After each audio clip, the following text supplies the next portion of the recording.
मुख्यमंत्री पुष्कर सिंह धामी पहुंचे चंपावत श्री रीठा साहिब गुरुद्वारा में जोड़ मेले का किया शुभारंभ। शाम को टनकपुर में श्री श्याम बाबा जागरण में करेंगे प्रतिभाग।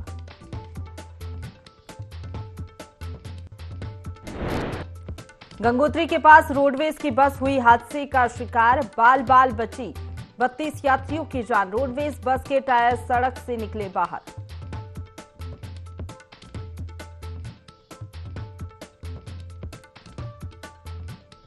पुरोला में नाबालिग लड़की को भगाने की घटना से जिले में माहौल गरमाया। 6 दिन बाद भी नहीं खुली मुस्लिम व्यापारियों की दुकान, आज बाजार बंद।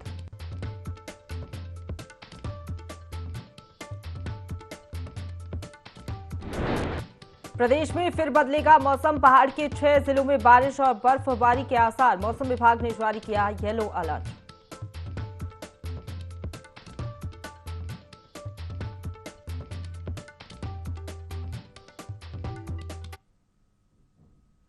नमस्कार, देवभूमि लाइव देख रहे हैं आप। आपके साथ मैं हूं प्रशंसा। बुलेटिन की शुरुआत करेंगे खबरों से, जहां उत्तराखंड डिप्लोमा इंजीनियर हड़ताल की राह पर हैं।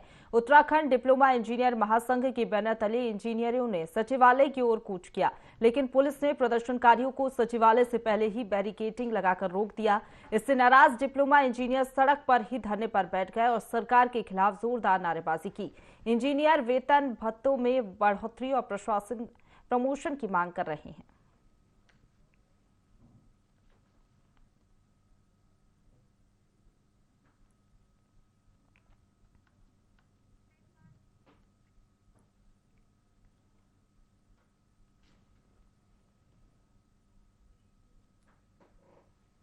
रुक करेंगे अगली खबर का, जहां जनपद उत्तरकाशी में स्वच्छ भारत अभियान को लेकर जिन विभागों को जिम्मेदारी दी गई है वही इसकी धज्जियां उड़ा रहे हैं। विकास भवन के शौचालयों में गंदगी का अंबार लगा हुआ है। पिछले कई महीनों से यहां पर पानी का सप्लाई बंद है, जिस कारण यहां के कर्मचारियों और यहां कार्यों से आने वाले लोगों को भारी समस्याओं का सामना करना पड़ रहा है।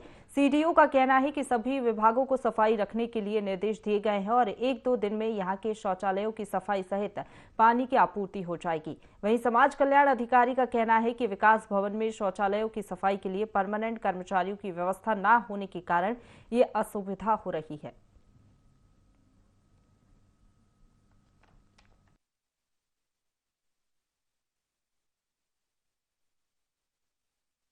चार विंग हैं। इन 4 विंग में अलग अलग कार्यालय स्थित हैं और इन 4 विंग में जो शौचालय हैं, जो सार्वजनिक शौचालय हैं कार्मिकों के लिए या बाहर जो लोग आगंतुक हैं उनके लिए, उनकी जिम्मेदारी अलग अलग विभागों को दी गई है विंग वाइज। और इस संबंध में विगत कुछ दिनों से शिकायतें प्राप्त हो रही थी कि इन शौचालयों की सफाई समय से नहीं हो पा रही है, जिसके कारण वहाँ काफ़ी अव्यवस्था हुई है। इसके क्रम में सभी विभागों की बैठक 2 दिन पूर्व मेरे द्वारा की गई थी और उनकी जिम्मेदारी निर्धारित की गई है और उनसे यह भी कहा गया कि यदि संबंध में उनको कुछ और राशि या किसी मरम्मत या किसी अन्य मद में कोई धन की आवश्यकता है तो वो भी इनको अलॉट कर दिया जाएगा, परंतु वो अपने अपने शौचालयों की सफाई निर्धारित रोस्टर रखते हुए कराना सुनिश्चित करें, साथ ही पानी इत्यादि की व्यवस्था भी सुनिश्चित करें। देखिए, इसमें हम लोग जो हमारी सफाई कर्मी हैं, जो हमारे कक्ष वगैरह की सफाई करती हैं, यहाँ पे वो शौचालय भी आके हफ्ते में 3 से 4 दिन सफाई करती हैं, लेकिन कुछ दिनों से पिछले पानी नहीं आ रहा है। जो मोटर है यहाँ पे पीछे लगी वो ख़राब चल रही है, जिस कारण से सफाई अच्छे से नहीं हो पा रही है। हमने उनसे आज भी बातचीत की है और इसके लिए हम एक वैकल्पिक व्यवस्था की तैयारी कर रहे हैं, ताकि अगर पानी नहीं भी आए तो बाहर किसी स्रोत से हम पानी अंदर ला के उसे एक एकत्रित किसी ड्रम में रखकर उसे सफाई हम करा सकें। गांव से लोग प्रतिनिधि आते हैं, जनता आती है। यहाँ स्वयं जो है समस्या इस बात की है कि यहाँ पानी की न होने के कारण कई बार हम जलस्थान में चले गए हैं और अब पानी जो है आज से शुरू हो गया है और हम आपको पूर्ण विश्वास देते हैं कि हम कल से पूरे बाथरूम की सफाइयाँ हो जाएगी। जनपद उत्तरकाशी का विकास भवन, जहाँ पे की जो स्वच्छता के जो है बजट तैयार किए जाते हैं, लेकिन स्वच्छता की सबसे बड़ी धज्जियाँ यहीं पे उड़ाई जा रही है, क्योंकि यहाँ के जो शौचालय है वो बहुत दिनों से गंदे पड़े हुए हैं। साथ में ही आप मेरे पीछे देख सकते हैं कि यह विकास भवन का मुख्य गेट है, जिसके सामने जो है कूड़े का ढेर लगा हुआ है। अब देखते हैं कि अधिकारी कर्मचारी इस खबर का संज्ञान कब तक लेते हैं। दीपक नोटल, ND24 उत्तरकाशी।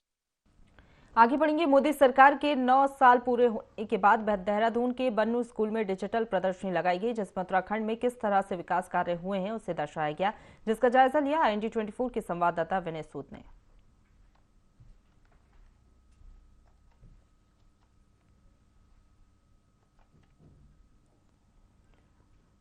तो प्रधानमंत्री नरेंद्र मोदी के 9 वर्ष पूरे होने के बाद देहरादून के बन्नू स्कूल में डिजिटल प्रदर्शनी लगाई गई है, जिसमें उत्तराखंड में किस तरह से विकास कार्य हुए हैं उसे दर्शाया गया है। जिस तरीके से प्रधानमंत्री नरेंद्र मोदी के कार्यकाल के 9 वर्ष पूरे हो गए हैं और तमाम योजनाएं जो उनकी ओर से चलाई जा रही है केंद्र सरकार की ओर से, उस बेहतर कार्य को दर्शाया गया है। प्रदर्शनी में डिजिटल प्रदर्शनी लगाई गई है, जिसमें उत्तराखंड में किस तरह से विकास कार्य हुए हैं उसे दर्शाया गया है।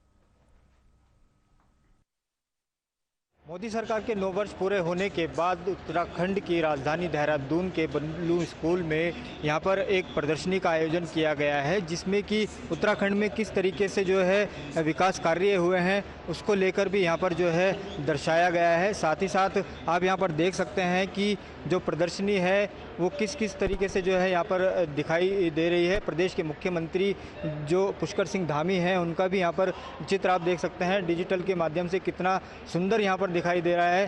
साथ ही साथ यहाँ पर आप देख सकते हैं कि स्वच्छता की ओर जो है किस तरीके से काम यहाँ पर किया जा रहा है, या फिर यहाँ पर जो वंदे भारत ट्रेन अभी देहरादून से दिल्ली के लिए जो यहाँ पर लगाई गई थी उसको लेकर भी जो है यहाँ पर एक डिजिटल के माध्यम से दिखाया गया है। साथ ही साथ आपको बता दें कि यहाँ पर जो अभी ये प्रदर्शनी है वो लगभग 5 दिन की जो समय सीमा है वो यहाँ पर रखी गई है। इसके अलावा कई विभागों के जो स्टॉल भी यहाँ पर लगाए गए हैं। आपको बता दें कि यहाँ पर लगभग 35 स्टॉल हैं जो कि यहाँ पर लगाए गए हैं विभागों द्वारा, जिससे कि जो यहाँ पर लोग आएंगे उनको यहाँ पर जानकारी मिल सके कि किस तरीके से जो है विकास कार्यों में को लेकर यहाँ पर काम किया गया है।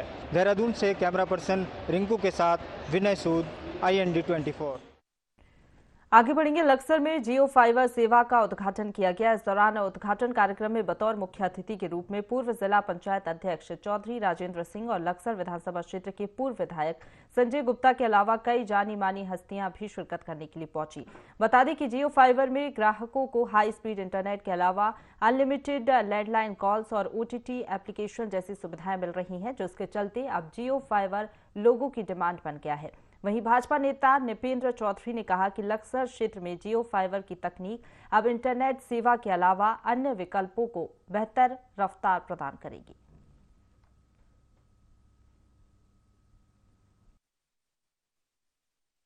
लक्सर क्षेत्र के चहुमुखी विकास के लिए यहाँ जियो फाइबर का आज उद्घाटन हो रहा है। इससे क्षेत्र में एक डिजिटल क्रांति आएगी और ये बहुत ही चीपेस्ट है, सबको इसका लाभ मिलेगा और इस क्षेत्र का विकास होगा। लक्सर में जियो की सर्विसेज का हमने आज शुभारंभ किया है, जियो फाइबर की सर्विसेज का। इसके साथ साथ मैं ये भी आपसे शेयर करूंगा कि हमने लक्सर में जियो 5G की ट्रू 5G की सर्विसेज का भी अनावरण कर दिया है। अभी हमारी ऑलरेडी 2 साइटें यहाँ पे 5G की भी शुरू हो गई हैं। धीरे धीरे हम यहाँ पे पूरे क्षेत्र में 5G की सर्विसेज भी हर टावर पे कर देंगे। तो जो जियो फाइबर है ये एक बहुत ही मेरे ख्याल से महत्वपूर्ण कदम है, और उत्तराखंड जो हमारा क्षेत्र है, जो राज्य है, उसको हमने डिजिटल देवभूमि की तरफ जो हमारे कदम है उसकी तरफ हम एक और कदम बढ़ाया है। जियो फाइबर एक बहुत ही इंटरनेट का एक बहुत अच्छा माध्यम है और मेरा मानना है कि हिंदुस्तान का सबसे बड़ा जियो फाइबर ऑप्टिकल सबसे बड़ा इंटरनेट का माध्यम आज की तारीख में बन चुका है। इससे हमारे क्षेत्र को बहुत लाभ होगा। सारे काम डिजिटल से होंगे तो इसका निश्चित रूप से हमारे क्षेत्र को जियो फाइबर ऑप्टिकल का बहुत बड़ा लाभ मिलने वाला है।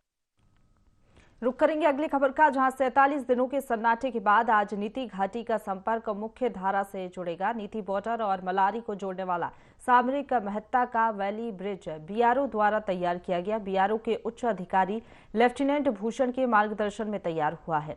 47 दिनों के सन्नाटे के बाद नीति घाटी में चहल पहल फिर से लौटेगी। वाहनों की आवाजाही फिर शुरू होगी।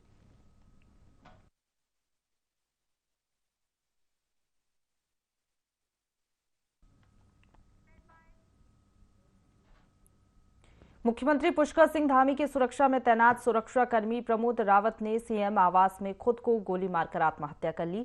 एडीजी अभिनव कुमार ने बताया कि मौत के कारणों का पता पीएम रिपोर्ट और फॉरेंसिक जांच के बाद ही लग पाएगा। उन्होंने एक्सीडेंटल डेथ की आशंका भी जताई है। बता दें कि प्रमोद 2016 से सीएम सुरक्षा में तैनात था।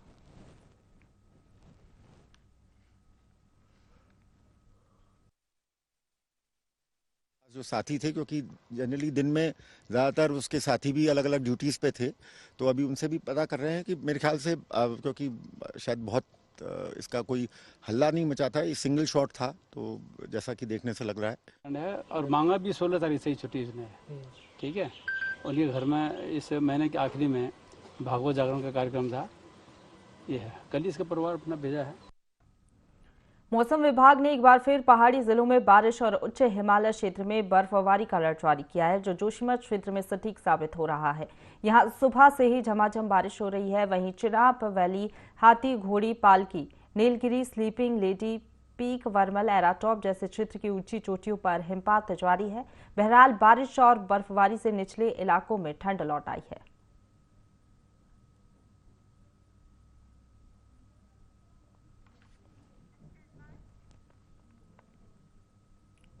आगे बढ़ेंगे। उत्तराखंड में मौसम विभाग ने एक बार फिर बारिश को लेकर अलर्ट जारी किया है, जिसके चलते प्रदेश के कुछ पर्वतीय जिलों में हल्की बारिश और बर्फबारी के आसार जताए गए हैं। हालांकि मैदानी इलाकों में मौसम शुष्क रहेगा। मौसम विभाग के निदेशक विक्रम सिंह ने उत्तरकाशी, रुद्रप्रयाग, बागेश्वर, पिथौरागढ़ और अल्मोड़ा में बारिश और बर्फबारी का येलो अलर्ट जारी किया है। इन इलाकों में 30 से 40 किलोमीटर प्रति घंटे की रफ्तार से हवा भी चल सकती है।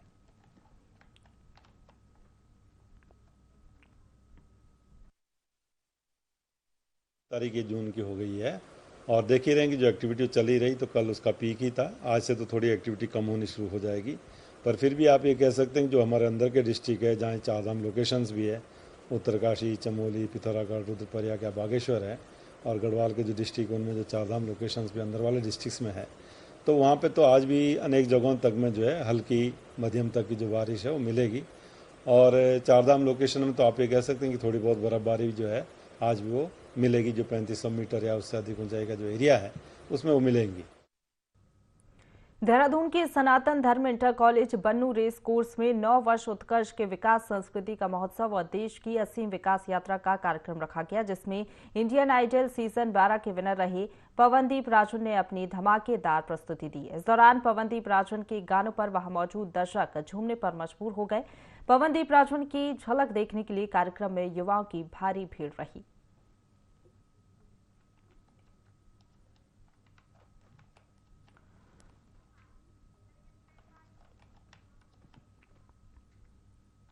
रुक करेंगे अगली खबर का, जहां पुरोला में नाबालिग लड़की के अपहरण के मामले को लेकर उत्तरकाशी के व्यापारियों ने हनुमान चौक से कलेक्टर कार्यालय तक जन आक्रोश रैली निकाली। पुरोला के बाद उत्तरकाशी में व्यापारियों ने बाजार बंद किया। व्यापारियों का कहना है कि जनपद में बाहर से आए लोगों ने यहां पर अवैध रूप से जगह जगह पर ठेला लगा रखे हैं। आए दिन इनकी संख्या बढ़ती जा रही है। किच्छा के पुल भुट्टा में संदिग्ध परिस्थितियों में हुई नाबालिग लड़की की मौत के मामले में पुलिस ने खुलासा कर दिया है। लड़की को उसके पिता और भाई ने गला घोंटकर मार डाला था। दरअसल लड़की मोबाइल पर पड़ोस के एक युवक से बात करती थी। इससे नाराज होकर भाई और पिता ने लड़की की हत्या करने के बाद शव को कब्रिस्तान में दफना दिया था। पुलिस ने शक के आधार पर मृतका के पति जाकिर अली को हिरासत में पूछताछ की तो पूरे मामले का खुलासा हुआ।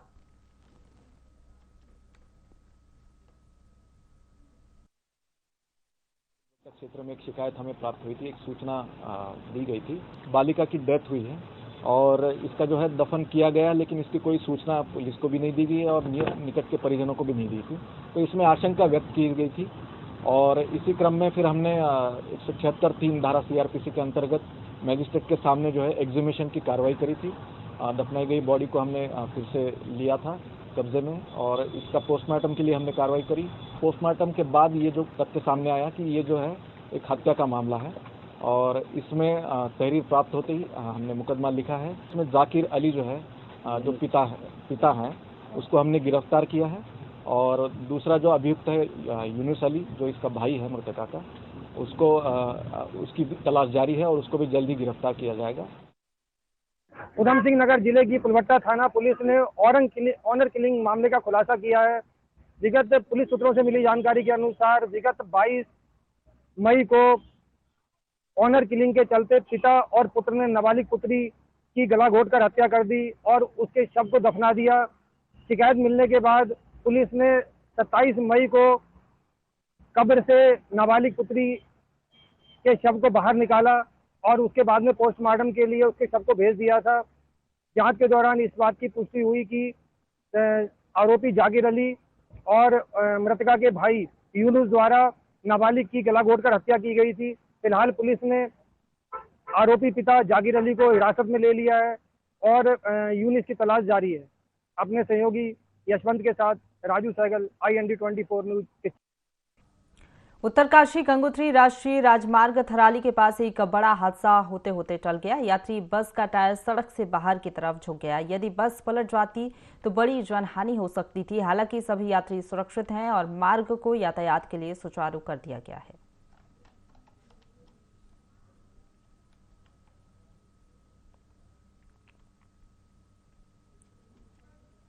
रोडवेज की बस हादसे का शिकार हो गई, बाल बाल बची हालांकि यात्रियों की जान।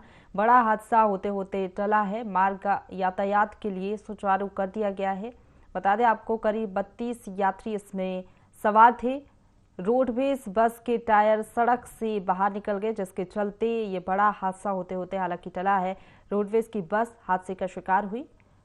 बता दें आपको कि जो पूरा मार्ग है वो यातायात के लिए फिर से शुरू कर दिया गया है।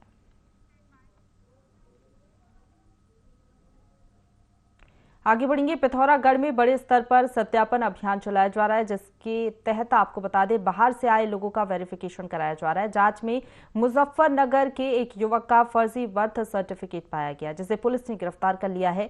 आरोपी युवक शास्त्री मार्केट में कपड़े की दुकान संचालित करता है जिसने फर्जी प्रमाण पत्र की मदद से कई सरकारी योजना का लाभ लिया।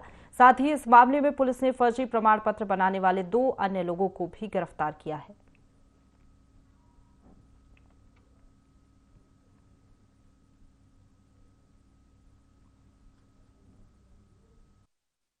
जनपद में जो बृहद स्तर पे सत्यापन अभियान चल रहा है जिसमें जो भी बाहरी व्यक्ति आए हुए हैं उनका हम लोग वेरिफिकेशन करवा रहे हैं। इसी वेरिफिकेशन की एक्सरसाइज के दौरान एक व्यक्ति है मुजफ्फरनगर का रहने वाला जो यहाँ पर शास्त्री नगर मार्केट में कपड़े की दुकान चलाता था। उसके पास एक सर्टिफिकेट हमें मिला जिस सर्टिफिकेट को प्राइमा फेसी जो था वो जो था अवैध सर्टिफिकेट लग रहा था, जिसकी हम लोगों ने वेरिफिकेशन करवाई, जांच करवाई। तो जांच के उपरांत ये पता चला कि ये जो सर्टिफिकेट है ये फर्जी है और फिर हम लोगों ने उसमें 420 और 467 IPC की धाराओं में मुकदमा पंजीकृत किया और जांच के दौरान हमारे पास 2 अन्य लोगों के बारे में पता चला कि ये लोग यहाँ पे जो बाहरी व्यक्ति आ रहे हैं उनके फर्जी सर्टिफिकेट बना रहे हैं और इस प्रकार के सर्टिफिकेट बना के जो लोकल वेलफेयर स्कीम्स हैं उनका फ़ायदा ये लोग उठाने का उनको मदद कर रहे हैं।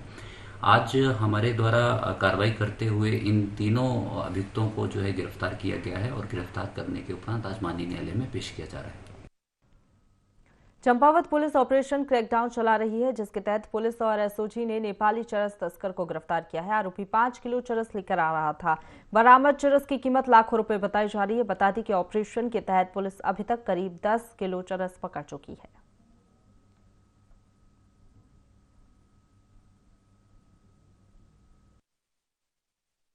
मुख्यमंत्री जी का ध्येय है कि जनपद और स्टेट को पूरा नशा मुक्त करना है। उसी दिशा में काम करते हुए आज इंडो नेपाल बॉर्डर के पास में ही भारत की तरफ में एक नेपाली नागरिक को 5 किलो चरस के साथ गिरफ्तार किया है और उससे पूछताछ में बताया कि वो बनबसा टनकपुर की तरफ भी किसी को देने के लिए आ रहा था और उससे पूछताछ की जा रही है किसको देने आ रहा था। साथ ही उसके जो अन्य साथी है वहाँ पर उसके बारे में हमारी तरफ पूछताछ की जा रही है। चूँकि ये काफ़ी बड़ी क्वांटिटी है जो इस साल की हमारे जनपद की सबसे बड़ी क्वांटिटी है जिसकी कीमत लाखों में है, तो इसको ध्यान में रखते हुए मेरे द्वारा पूरी टीम को 5,000 रुपये के नगद इनाम की घोषणा की। प्रदेश के मुख्यमंत्री पुष्कर सिंह धामी की सुरक्षा में तैनात सुरक्षाकर्मी प्रमोद रावत ने सीएम आवास में खुद को गोली मारकर आत्महत्या कर ली। घटना की जानकारी लगते ही फॉरेंसिक टीम, एसएसपी, आईजी और पुलिस के आला अधिकारी मौके पर पहुंचे। मीडिया से रूबरू होते हुए एडीजी अभिनव कुमार ने बताया कि मौत के कारणों का पता पीएम रिपोर्ट और फॉरेंसिक जांच के बाद ही लग पाएगा। एडीजी अभिनव कुमार ने यह भी आशंका जताई है कि आत्महत्या के अलावा एक्सीडेंटल डेथ का मामला भी हो सकता है।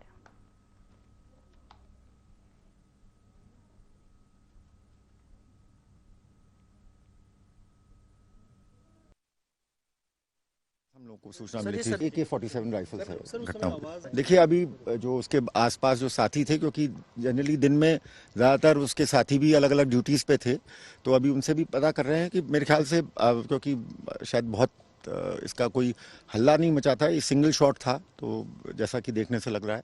और मांगा भी 16 तारीख से ही छुट्टी इसने। उनके घर में इस महीने के आखिरी में भागवत जागरण का कार्यक्रम था, ये है। कल इसका परिवार अपना भेजा है। जोशीमठ क्षेत्र की सीमांत नीति घाटी बॉर्डर एरिया को मलारी जोशीमठ से जोड़ने वाली एकमात्र लाइफलाइन आवाजाही सुचारू करने के लिए बीआरओ की टीम जी जान से जुटी हुई है। बता दें कि बीआरओ की एक्सपर्ट इंजीनियरिंग अधिकारियों की टीम युद्ध स्तर पर कार्य करके मलारी हाईवे पर यह महत्वपूर्ण बैली ब्रिज तैयार किया जा रहा है ताकि नीति घाटी की आवाजाही सुचारू हो सके।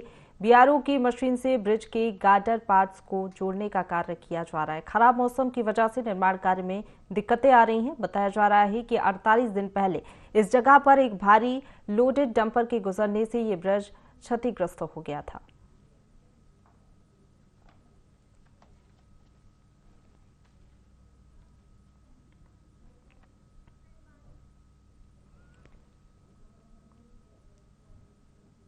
लक्सर तहसील परिसर के बाल सभागार में मासिक संगोष्ठी आयोजित की गई। इस दौरान वरिष्ठ अधिवक्ताओं ने जूनियर अधिवक्ताओं को न्यायिक अनुशासन का पाठ पढ़ाया।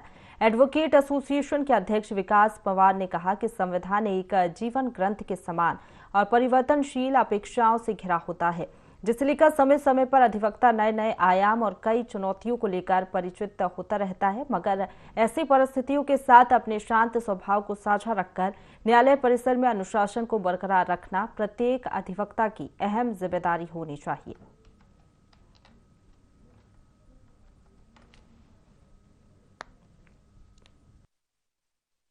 आयोजन किया गया है, ये हर महीने करवाते हैं हम। हफ्ते हमने इसकी शुरुआत करी है। सीनियर अधिवक्ता है, जूनियरों को वो कानून के बारे में जानकारी देते हैं और कोर्ट में किस डेकोरम से जाना चाहिए और क्या अनुशासन रखना चाहिए, कैसे क्या करना चाहिए, उसी के बारे में जानकारी इसमें इस संगोष्ठी में दी जाती है।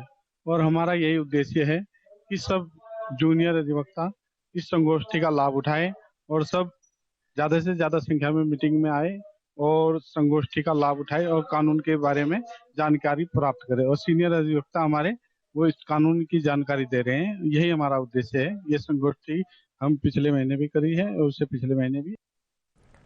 पूर्व सांसद प्रदीप टमटा अपने चंपावत दौरे के दौरान लोहाघाट पहुंचे, जहां उन्होंने विधानसभा क्षेत्र के बाराकोट में कांग्रेस कार्यकर्ताओं के साथ बैठक की और 2024 लोकसभा चुनाव के लिए जुटने का आह्वान किया। इस दौरान उन्होंने केंद्र सरकार को विभाजनकारी और नफरत भरी सरकार बताया और कहा कि सीएम पुष्कर सिंह धामी ने चंपावत में सिर्फ झूठी घोषणाएं की हैं। प्रदेश में लाखों युवा बेरोजगार घरों में बैठे हुए हैं, महंगाई चरम पर है, भर्तियों में लगातार घोटाले हुए हैं। वहीं लोकसभा चुनाव में सभी सीटें जीतने का भी उन्होंने दावा किया।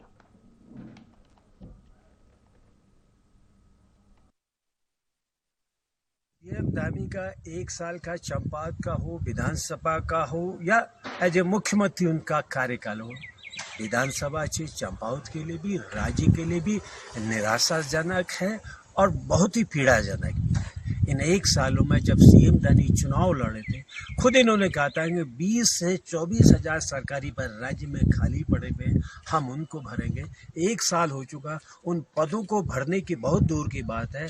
आप लोक सेवा आयोग राज्य का हो, अधीनस्थ सहयोग में इतना फर्जीवाड़ा हुआ, इतना अपराध हुआ, लाखों रुपये में पेपरों को बचाएगा और आज तक आप असली मुजरिमों को गिरफ्तार नहीं कर। इसी के साथ बुलेटिन में फिलहाल इतना ही। खबरों का सिलसिला लगातार जारी है, बने रहिए हमारे साथ।